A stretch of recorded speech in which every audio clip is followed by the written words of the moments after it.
The Village of Hainesville regular board meeting will now come to order on Tuesday, January 22nd, 2013 at 7:04 p.m.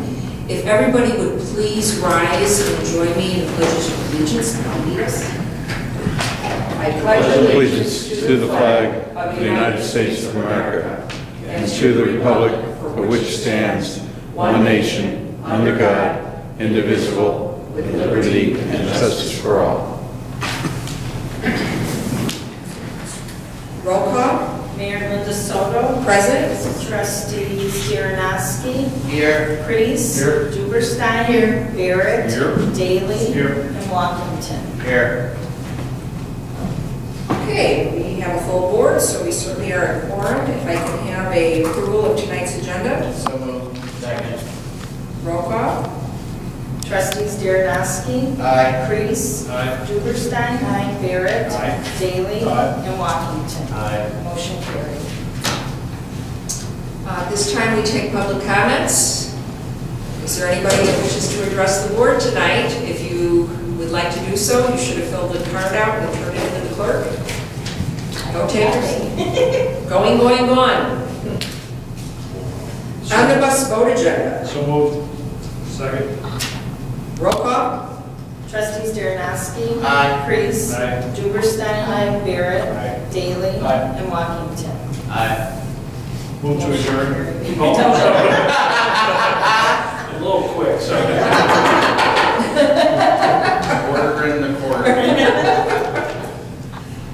Anything to announce of that? Actually, yes. Now you really asked for it. I'm being too long now. First of all, on the 14th of the month, I went down to Oak Brook to the Mayor's Caucus with Chris Gentes, the Director of the County Municipal League. The purpose of that meeting was to discuss our legislative list with the other leagues, or different COGs as we refer to them. So we compare our lists and try to merge them into one master list, if you will. And then I was pleasantly surprised to meet somebody who is actually running the workshops for the Emerald Ash Borer grants. We just found out barely a week and a half ago that they are offering these grants again, which was a nice surprise. And however, you have to turn in the grant application by February 1st. So they were also offering workshops to find out if it was worth pursuing these grants for your municipality this year, depending on how bad the situation is, how many ash trees you have. There's 3 different levels, and the bottom line is it's a matching grant, 50-50. The good news is that when I talked to her, I expressed my dismay that the only workshops available were in DeKalb and in downtown Chicago, yet the hot zones are all up this way. In fact, we're smack dab in the middle of it. So I was surprised that one hadn't strategically been placed up here. So after a brief discussion, she graciously agreed to come here and do a workshop, which she will be running here tomorrow from 9 to 11. So Jeff Gately and Kelly and I will be in there, and we will find out what we can do and if it's worth pursuing this year or in the future. So I'm very pleased that that worked out for our benefit. Also, very briefly, I just do want to let you know, I think most of you should have received an email from me. Mayor Jim Deet's wife did pass away this past weekend. There are now arrangements posted. There'll be a memorial service in Fox Lake on Friday. She'd been battling cancer for some time. And also, on another sad note, it's been on the news and on Facebook. I won't say a lot about it until we hear more from the family. But it is a very public event that a young man, 20 years old, Joey Fraze, was found mid-morning over near Campbell Airport. And he'd been missing. It's on the Herald website now. It is? Yeah.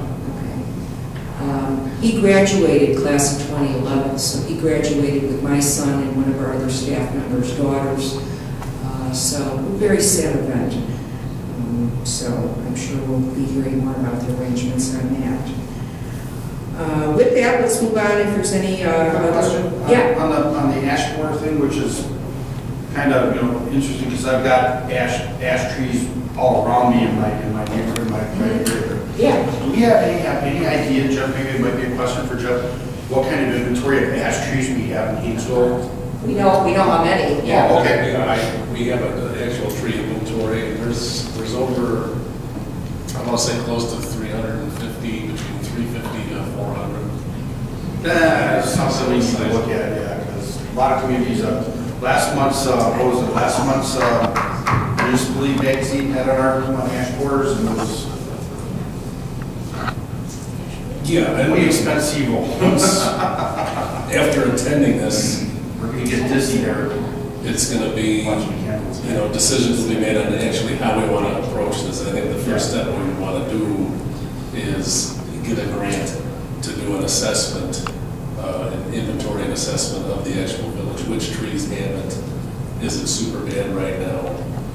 We need to have a starting point. And there is a specific grant for that. So once we actually have an assessment, we may not have any trees that have this yet. We may have some. Based on last summer, I didn't really notice any of the telltale signs where the top of the canopy is starting to die off. Most of them seem to be Debbie Bonds had some issues with hers right next door. Yeah. And So then she had somebody come in and treat it, so I mean, that's. treatment's not just going to extend it for another couple of years. So but I think the assessment is probably the way we want to go. The interesting thing is, some people were encouraging us to take action quickly, and I'm glad we did. Yes. Because our trees were not showing any telltale signs. And for a while they were saying that if they found one, we'd have to pull them all out. Well, guess what? You don't have to do that anymore. That's changed. So, I thought we had an inventory of what kind of trees and, where they were. I just wasn't Yeah. sure we had it. Okay.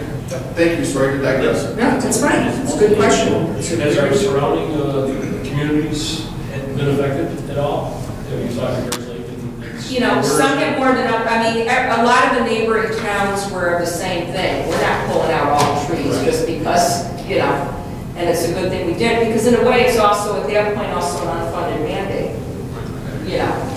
So, we've just been very vocal with the legislation of saying, well, something further has to be done on this. There has to be a better plan. So, and we don't know what all the answers are. That's why we're attending this workshop tomorrow, to understand better, because the paperwork that was printed out is about this thick. And even reading through it, it was... First. Just don't let it bug you. Yeah. So the question is, do we want to apply for level 1 and 2, or do we want to wait? We don't know that.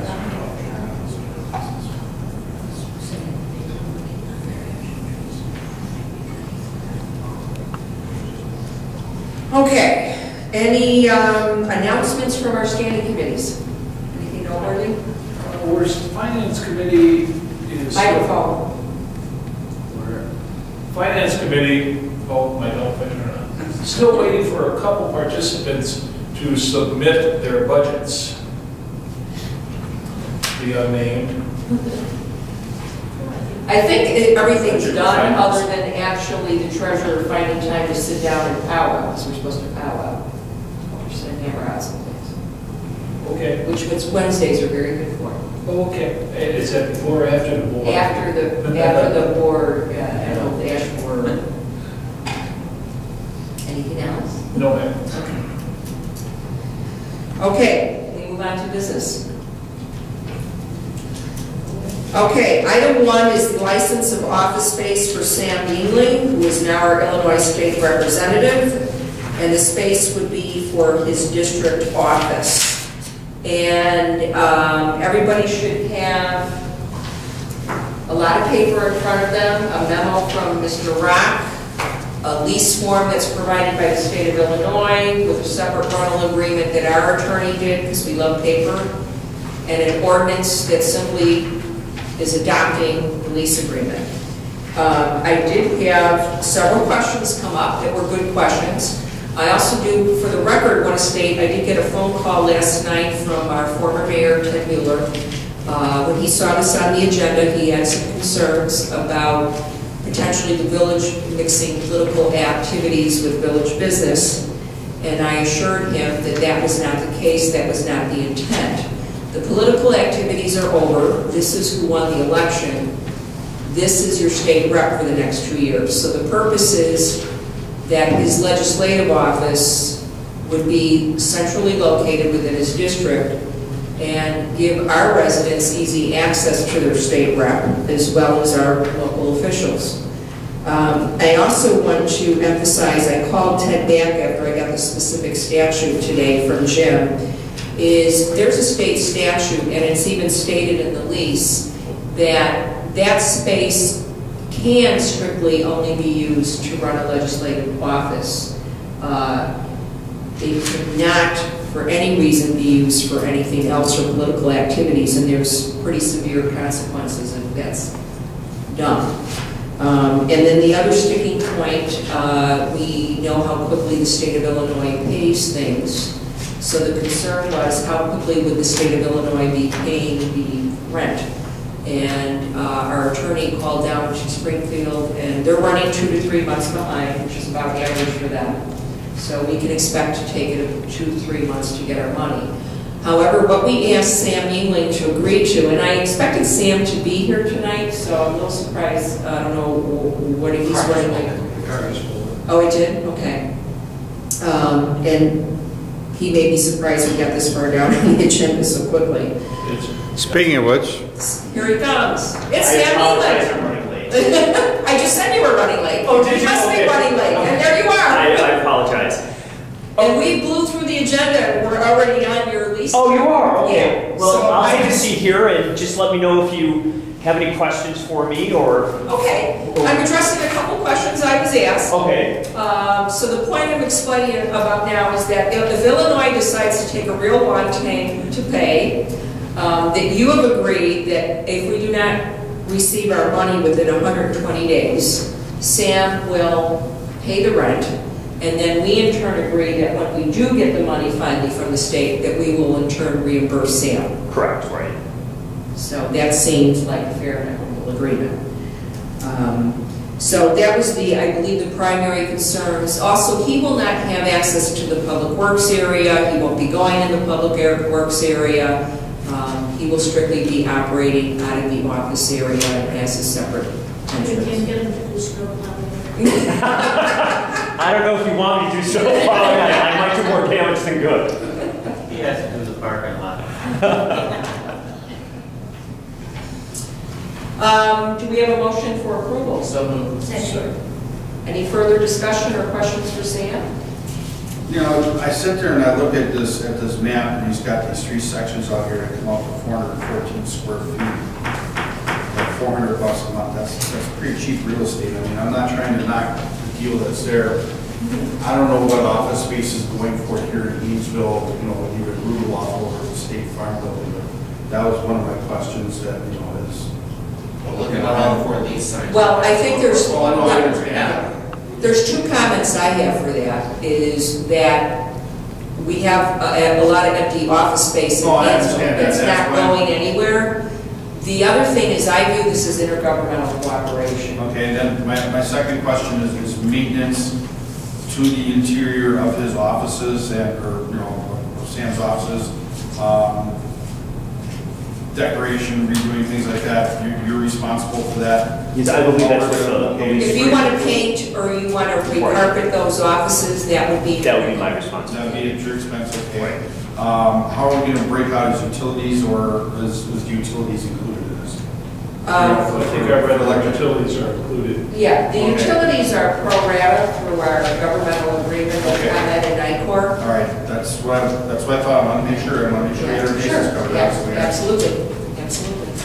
I don't know, I certainly don't oppose the deal at all, but the rental agreement that has Mr. England paying us, until the state, does he, and this just might be an understanding, does he pay the whole 6 months or behind, or just a month at a time until they stay under that 100 and, A month at a time. okay. All right. Any further discussion, questions for Sam? Works Roll out call. proud. Oh, what? wait, we're a tough crowd here. Yeah.